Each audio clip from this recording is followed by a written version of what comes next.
Starting point road సరే, road ఎక్కేది ఎక్కుదాం కానీ ఇంకా ఏం చేయగలుగుతాం మనము అని ఆలోచన.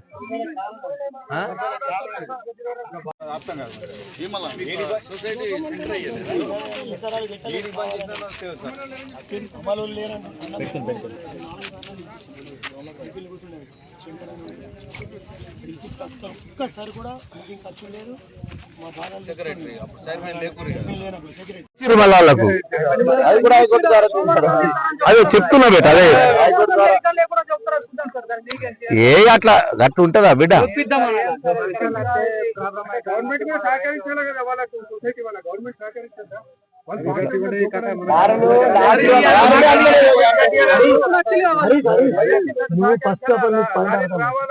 సరే నిన్నటి దాకా లేబర్ లేక మేము జోకలేమంటారు. సోమవారం నుంచి లేబర్లు వస్తారు, జోకుతారు. జోకినాడ రైస్ మిల్ వాళ్ళు కూడా తీసుకోవాలి. అది మెయిన్ కదరా బాబు.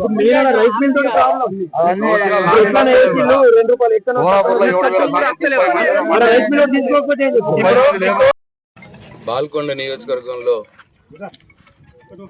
ఈరోజు పలు గ్రామాలు సందర్శించడం జరిగింది. ఈ వరి ధాన్యం కొనుగోలు కేంద్రాలని సందర్శించడం జరిగింది.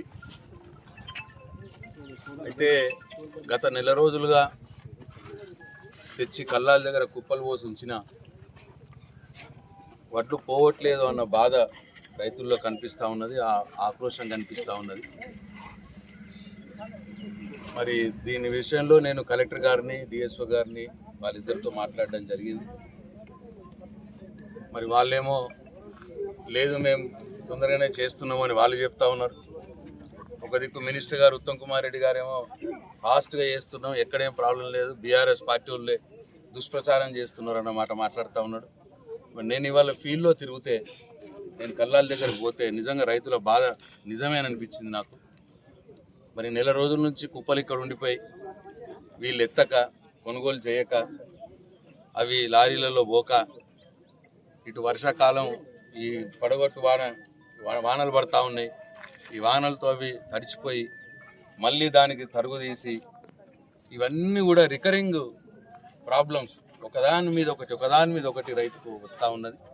కాబట్టి దీనికి ఒకటే సొల్యూషన్ ఏంటంటే వెంట లారీలను పంపించి వెంట వాటిని ఎత్తే కార్యక్రమం చేయాలి. మరి అదే విషయం కలెక్టర్ గారికి, డిఎస్ఓ గారికి రిక్వెస్ట్ చేయడం జరిగింది.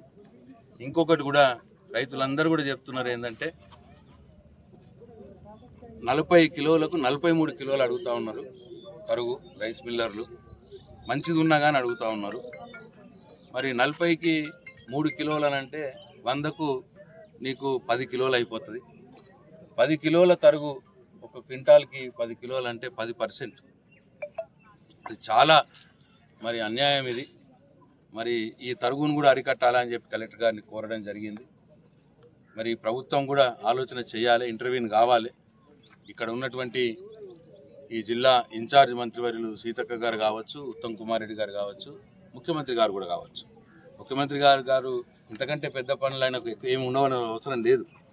రైతులు ఇవాళ బర్నింగ్ ఇష్యూ ఉన్నది, మొత్తం రాష్ట్రం అంతా ఈ సమస్య ఉన్నది. కాబట్టి వెంటనే ముఖ్యమంత్రి గారు రివ్యూ మీటింగ్స్ పెట్టి అందరితో కోఆర్డినేట్ చేసుకొని ఎట్లా పోవాలి, రైస్ మిల్లర్ వాళ్ళకి ఏం చెప్పాలి, ఎట్లా అమాలీ ఇష్యూస్ సార్ట్అవుట్ చేయాలి, లారీల ఇష్యూస్ ఎట్లా సార్ట్అవుట్ చేయాలి, వర్షాలు పడితే మరి టార్పాలిన్లు ఎట్లా సప్లై చేయాలి, ఇవన్నీ కూడా మరి వెంట ఎవ్రీడే వైజ్గా రివ్యూ చేయాల్సిన అవసరం ఉన్నది.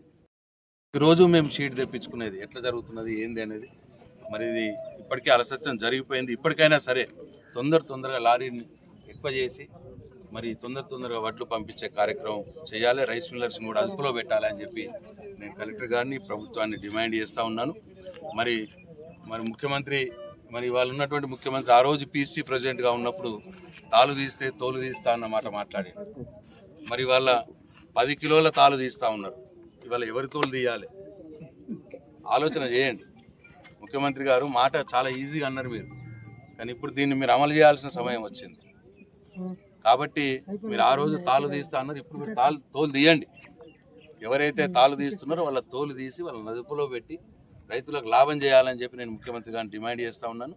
కాబట్టి నేను ఇక్కడనే కాన్స్టిట్యున్సీలను అవైలబుల్ ఉండి మరి ఏ రైతు అయినా సరే మరి అంటే నా చేయిలో ఉన్నంత మటుకు నా సాయశక్తుల కలెక్టర్ గారిని కావచ్చు, డిఎస్పీ గారిని కావచ్చు, వాళ్ళని పర్సూ చేస్తూ తొందరగా వెళ్ళిపోవటానికి నా చేతిలో ఎంత ఉంటే అంత ప్రయత్నం చేస్తా అని చెప్పి నా బాల్కొండ నియోజకవర్గ రైతులకు నేను